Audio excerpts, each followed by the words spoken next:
to stop killing our children, that we must accept that we are the ones as adults in the house who've been messing up in this republic. Mr. Speaker, I have listened to all of us discuss in this house, and I hear everybody saying, no, let us make sure that this guy is arrested and all. What was Ojwang discussing that made this man kill him? It's corruption. Accept to stop killing our children, that we must accept that we are the ones as adults in the house who've been messing up in this republic. Mr. Speaker, I have listened to all of us discuss in this house, and I hear everybody saying, no, let us make sure that this guy is arrested and all. What was Ojwang discussing that made this man kill him? It's corruption. The reason this young man was killed, he said the police service receives close to 56 billion shillings every year. This is the story. This is the big thing in this house. But we are talking about, oh, Ojwang is killed, we need to arrest. This country of ours has to be fixed. And you are the people to fix it. And you are refusing to fix it. Because we are part and parcel of the mess of our country. And when we are discussing this thing, you politicize them. You say, oh, it's broad-based. Oh, it is all about those people are the ones who are on the other side. When this thing collapses, all of you will be in the same boat, I tell you. You will hang separately. Because you are the people betraying this republic. The police officers are a consequence of our failure. That is the reality. We have refused to accept that we can fix this country, that we can work together, that we don't have to be tribal, that we can actually act as adults.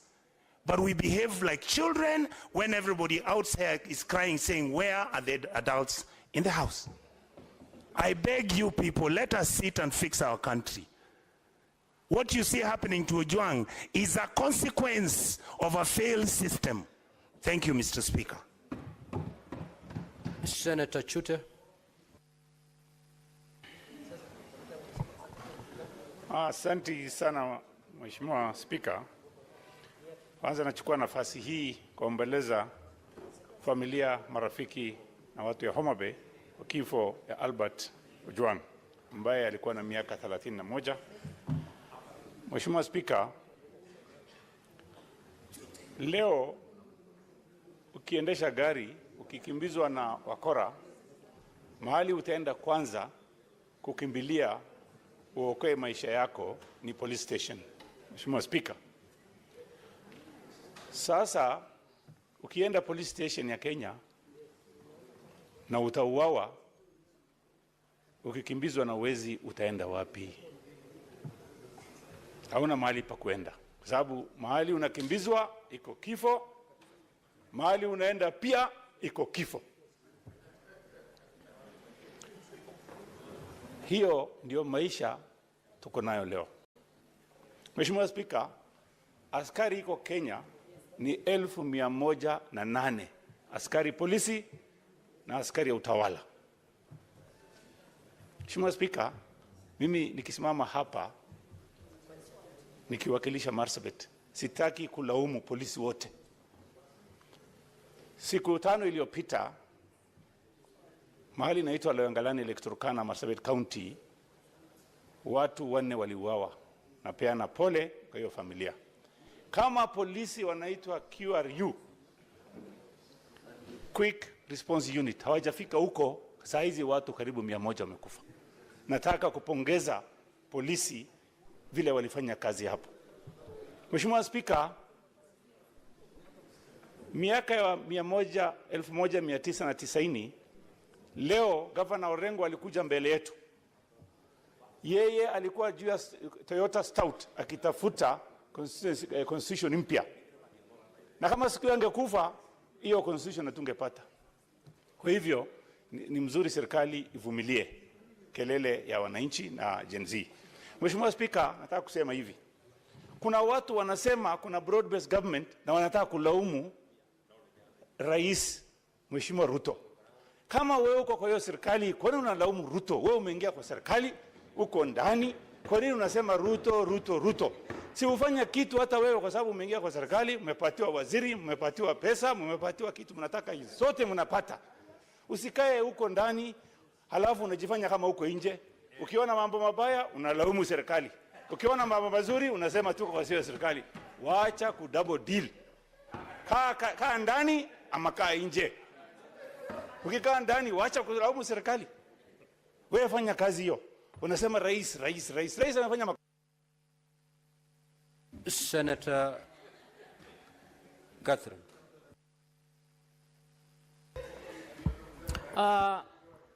Thank you, Honorable Speaker, for this opportunity to speak. Speaker, this matter is grave. And this matter is painful for those of us who are mothers. Albert was about the age of my son, and Albert shares a name with my husband. And I have just learned Albert is a young man I have worked with when I served as chair of the ODM Elections Board.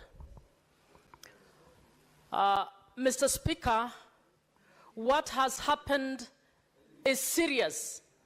And in my view, if not taken seriously, it may very well be the last straw.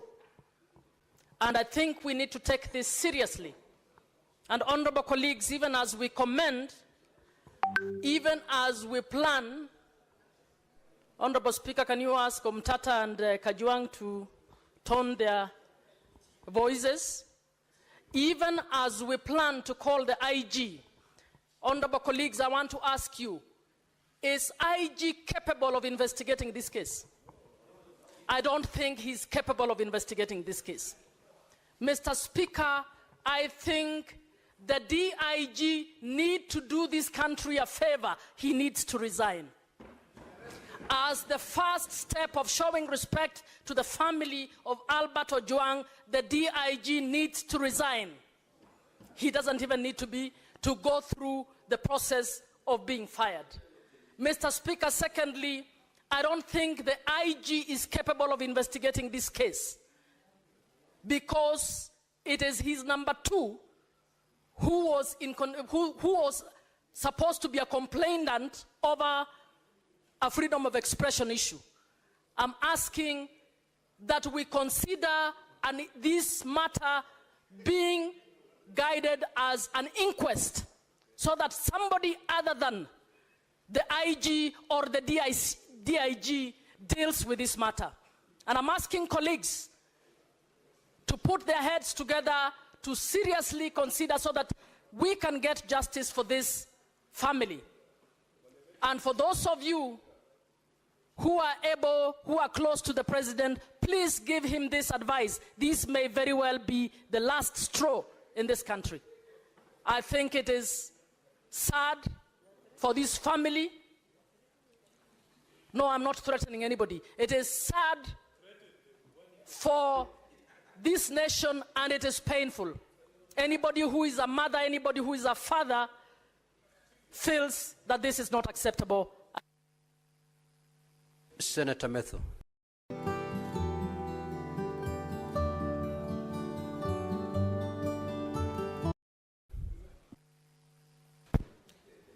Thank you very much, Mr. Speaker, sir. Thank you very much, Mr. Speaker, sir. I'm being disrupted by my cousin, Senator Sifuna. Mr. Speaker, if the tears of the father of Albert Ojwang do not prick the concerns of the members of this House, Honorable Speaker, I do not understand what will ever prick our concerns. Honorable Speaker, I must also inform the House that I went to school with Albert Ojwang at one university. When I graduated in 2017, it was a first year. Mr. Speaker, how fragile are the egos of the people who have been tasked with the security apparatus of this republic, that a person of the stature of the Deputy Inspector General, who has a training, and I've seen that he has a master's in counter-terrorism. A man who is trained to deal with terrorists cannot deal with just a Facebook post, Honorable Speaker, that he had to send for this young man on a weekend. Mr. Speaker, there is no record that Albert Ojwang was summoned to appear in any police station and he said no. He was being arrested on a weekend. His parents were there, actually, Mr. Speaker. Their father was coming to Nairobi with the title to come and secure the bond or the bail of his son, only to be given the body of his son in a body bag, Honorable Speaker. I am wondering, Honorable Speaker, even as we speak about the people who we are speaking about, Mr. Speaker, did you actually see that the complainant in this particular case, DIG Eliud Lagat, was standing behind the Inspector General of Police when they are saying that they are starting the investigation, Honorable Speaker? How would a person whom, in my opinion, is the lead suspect in the murder of Ojwang be standing right behind the people who are expected to investigate, Honorable Speaker? Mr. Speaker, number two, I also would wonder how cold and how heartless is the heart of the president, that to this minute, he has not even issued a condolences. Everything is running on in the country like nothing has happened, Honorable Speaker. We have not even seen the condolence message of the Minister of Interior. If the president wants the young people to actually believe that he loves them, as he has been saying, Honorable Speaker, he must crack the whip on this person, Eliud Lagat. And I would dare ask, Mr. Speaker, who is this person that is protecting Eliud Lagat? How powerful is Eliud Lagat that he has or can commit a crime of this magnitude, Honorable Speaker, and continue serving as the Deputy Inspector General of Police, Honorable Speaker? Even as we require them to come to the House, him should have done this country a favor by resigning. In a democracy that is working, Honorable Speaker, Eliud Lagat cannot and should not be serving as the Deputy Inspector General of Police, Honorable Speaker. Finally, the life of Ojwang is as important as the life of Ongondowere, Honorable Speaker. In 2 days, the PS for Internal Interior was giving an update of what has happened, including the arrest of suspects.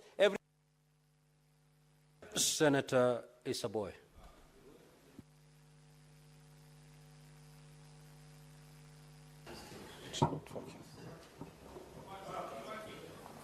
Asante sana Mheshimiwa Spika kunipa fursa hii na mimi pia niweze kuchangia.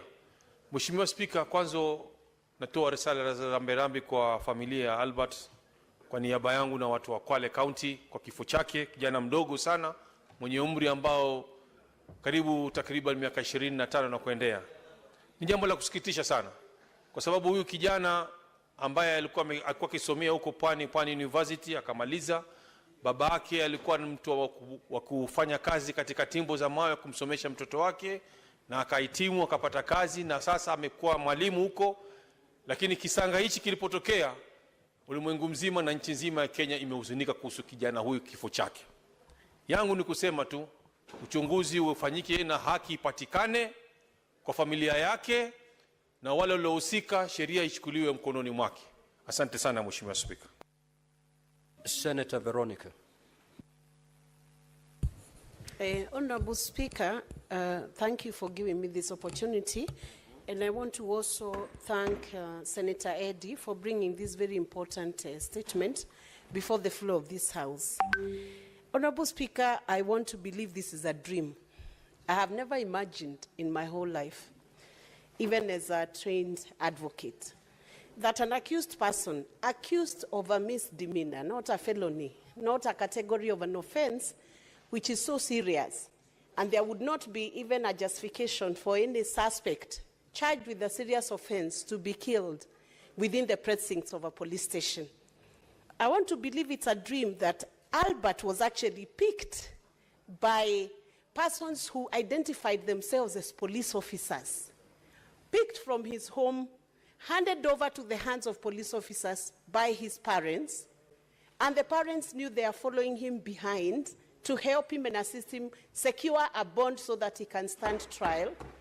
And he's taken to a police station, Honorable Speaker, and after a few hours, Albert dies from head injuries, neck compression, multiple soft tissue trauma, and pathologist has ruled out self-inflicted injuries. I think it is very sad, and I must admit it must not happen to anybody within the Republic of Kenya. Honorable Speaker, the other day, Boniface Mwangi the activist who went to Tanzania, together with his friends, people sometimes whom we don't even support, were tortured in Tanzania. And Kenyans were up in arms because of how the police in Tanzania behaved. How much more, Honorable Speaker, when Kenya is the lead in matters democracy, in matters of expression, political expression, how much more responsibility must the police take to deal with suspects within the constitutional parameters that they are given in the Republic of Kenya? I just want to take one moment, because I have worked in a police reform program with the Laikipia University, where we were introducing human rights to the police, that any time an accused person is arrested, they have rights under the Constitution. The Bill of Rights defends them, and I want to condemn in the strongest terms possible the killing of Albert Ojwang within the precincts of a police cell. It's embarrassing, and whoever did it is actually sabotaging the government of the day. It is very wrong, Honorable Speaker, and action must be taken, exhaustive investigations carried out, and whoever is culpable must be held liable. Let IPOA now do its work, and we are looking out, Honorable Speaker, to see that IPOA for once can hold police officers, Honorable Speaker, responsible for any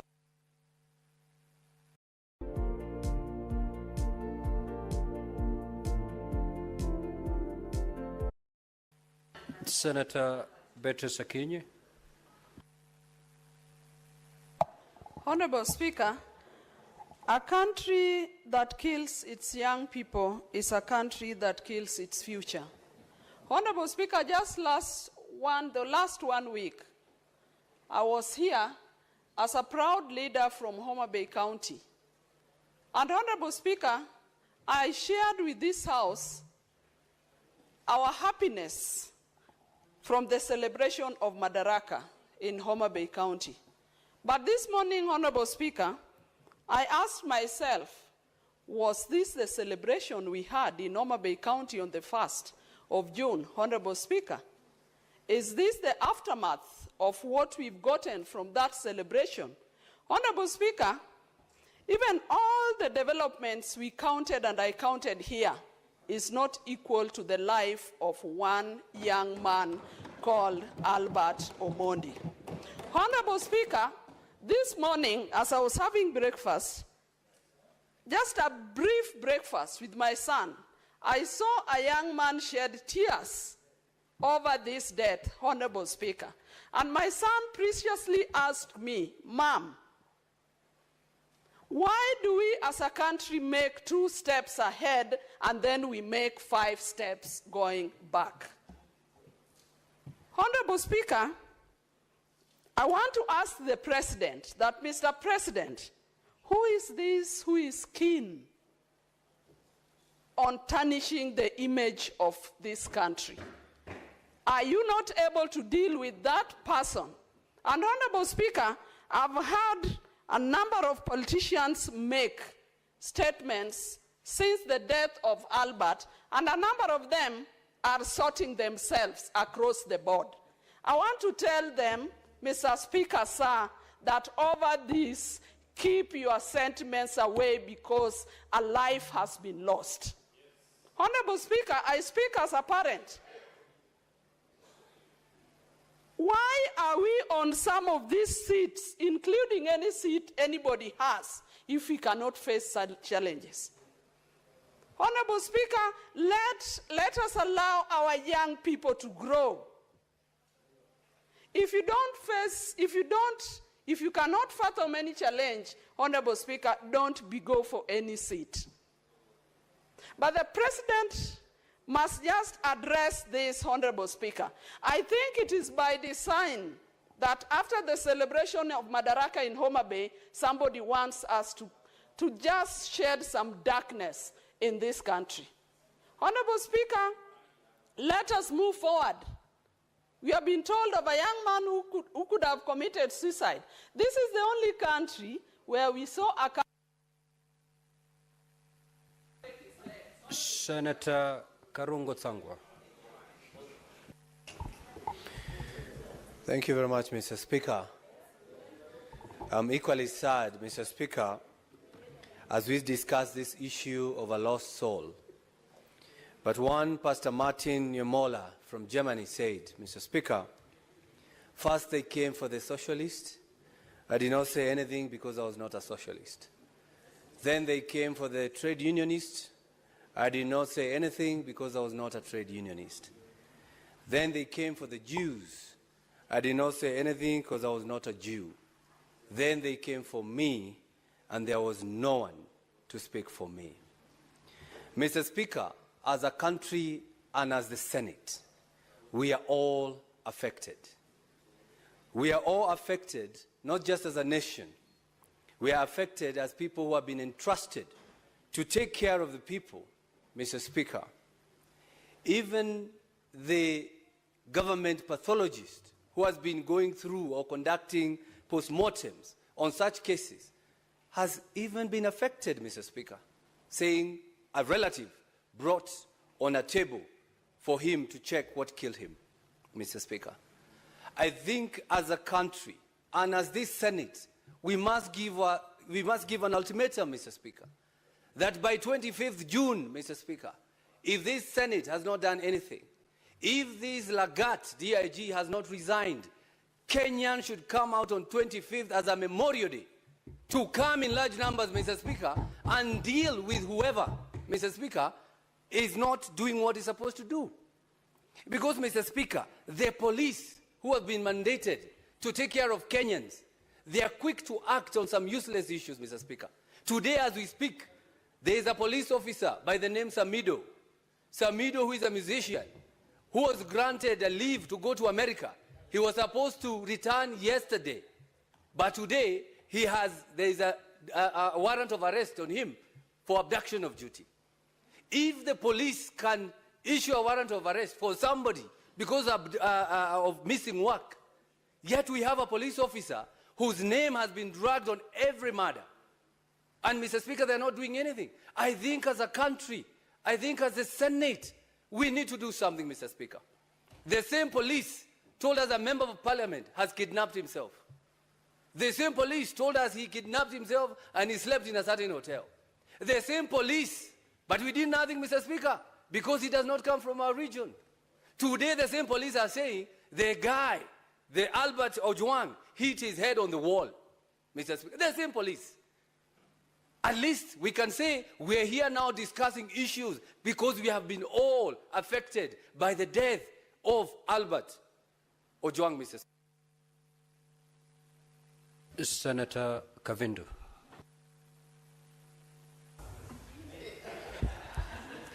Asante Bwana Spika kwa kunipa fursa hii niweze nami kutia sauti yangu kwa hili jambo ambalo Bwana linahuzunisha sana zaidi.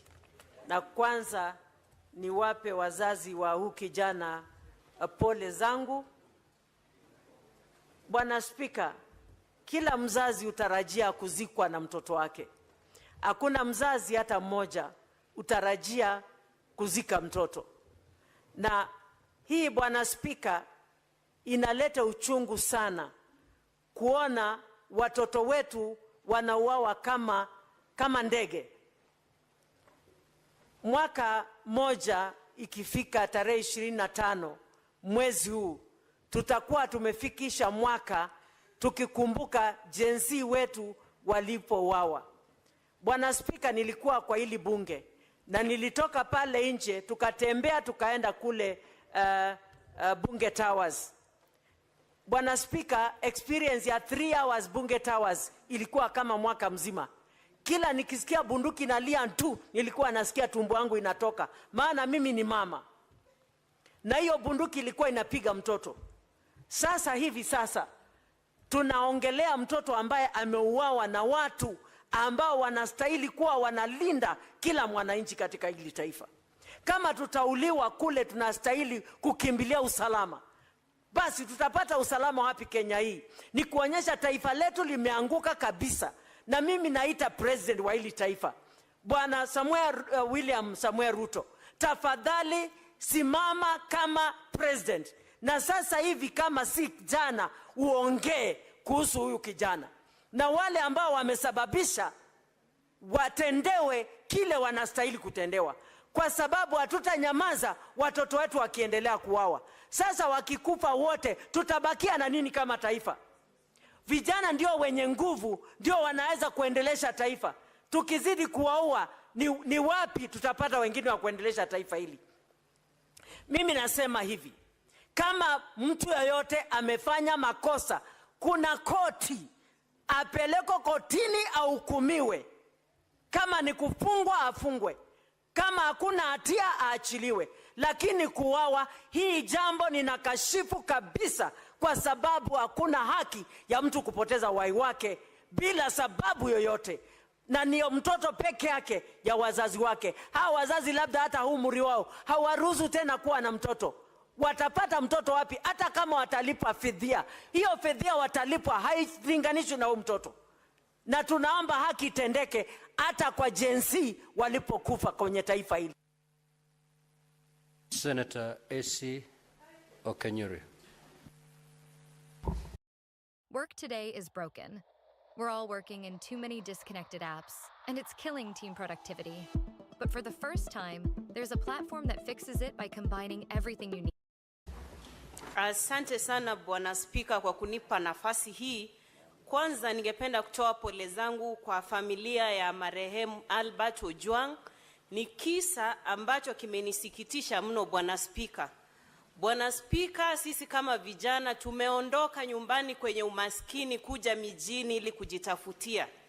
Ni kisa kimenihuzunisha kuwa Albert aliweza kuchukuliwa na maafisa wale, na ripoti za upasuaji wa maiti zimeonyesha kuwa Albert hakujiua, aliweza kuuawa na maafisa wale. Singependa kujiunga na wenzangu ambao wananungunika. Bwana Spika, maafisa wale ambao walimbeba Albert kutoka kwao washtakiwe kwa makosa ya mauaji ili wasema nani ambaye aliwatuma kuangamiza kijana yule.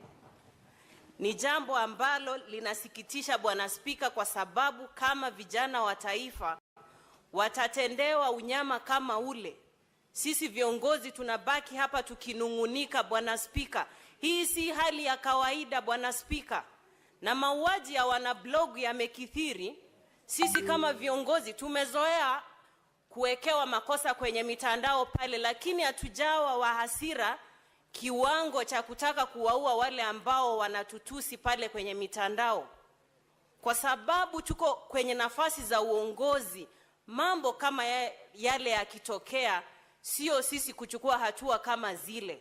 Kwa hivyo Bwana Spika, maafisa wale ambao walimchukua kijana huyu Albert kutoka nyumbani akiwa salama, washtakiwe kwa makosa ya mauaji ili waweze kuambia bunge hili na taifa kiini kikuu cha wao na ni nani ambaye aliwatuma kumwangamiza kijana huyu. Roho yake isilale pema peponi Bwana Spika, iweze kuwasumbua ambao wamefanya mambo hayo katika taifa hili. Asante sana.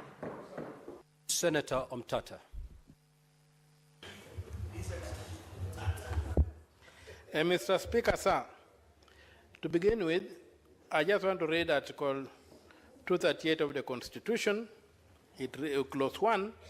It reads, national security is the protection against internal and external threats to Kenya's territorial integrity and sovereignty, its people, their rights, freedoms, property, peace, stability, and prosperity, and other national interests. Clause 2A says national security is subject to the authority of this Constitution and Parliament. Parliament has the power to investigate this crime. And we have gotten to a point whereby we should form a parliamentary committee of inquiry to be guided by the inquiry. And that committee should get to the ground and call witnesses and unearth this problem. If you look at the Commission of Inquiries Act, it's another guide. If we can ask the President to form the committee, if he can't, Parliament can constitute itself into a committee.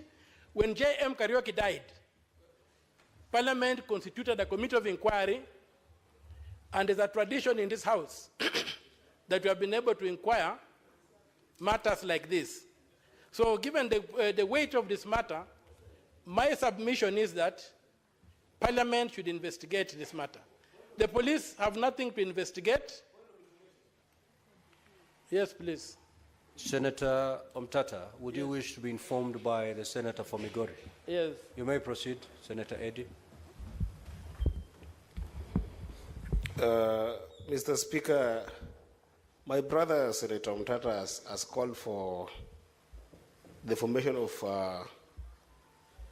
I'm very emotional, Mr. Speaker, you'll forgive me.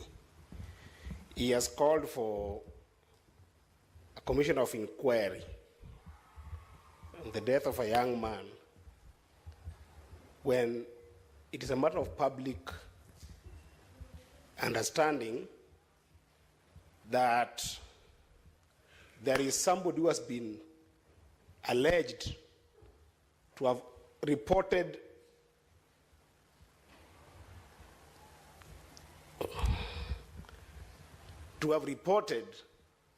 that Ojwang had published something about him. How does the justice system work, Mr. Speaker?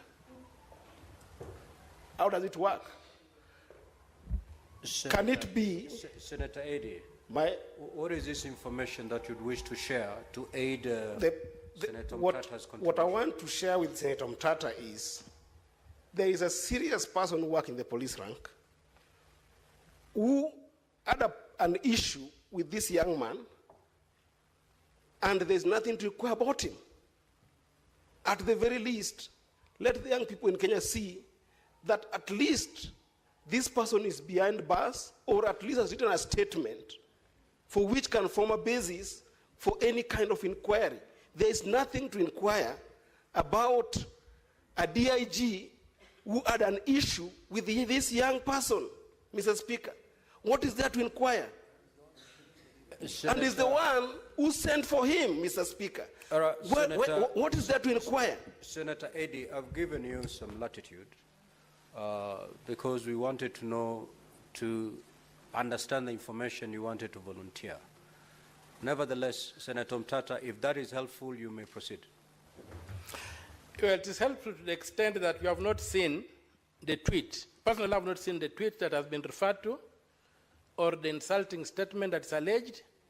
I have not seen it. Naturally, this thing would have been floating around, so it looks like if there was one, there's a very heavy cover-up that we are not able to leave it to the ordinary law enforcement mechanisms to get to the root of this matter.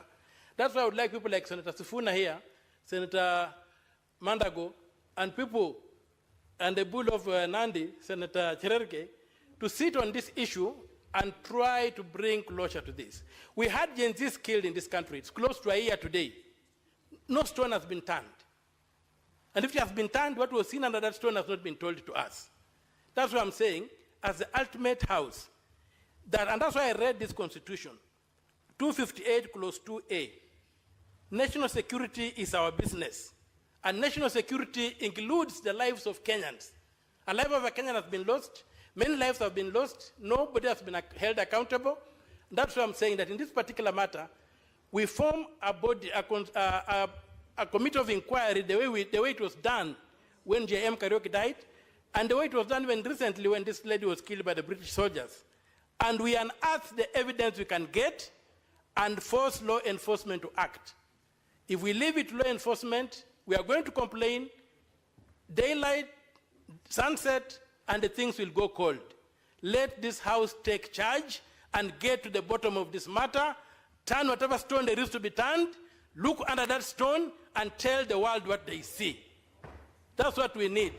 Otherwise, we are going to end up nowhere. They are going to sanitize this thing and it's going to disappear. This was a murder. We even have information this guy was taken to Central Police Station when he was bleeding. We would like these people to have a forum where they can come and tell us what they saw without fear of being victimized. That's why I'm asking for a parliamentary commission of inquiry. Thank you, Mr. Speaker. Senator Nderitu. Asanti Bwana Spika kunipa fursa hii. Kwanza kabisa nataka kuleta risala zangu za rambirambi na watu wa Laikipia kwa familia ya Albert Omondi Ojwang. Na nimpongeze What if I told you that you could stay in Paris, the city of love, for 5 nights at a luxury hotel for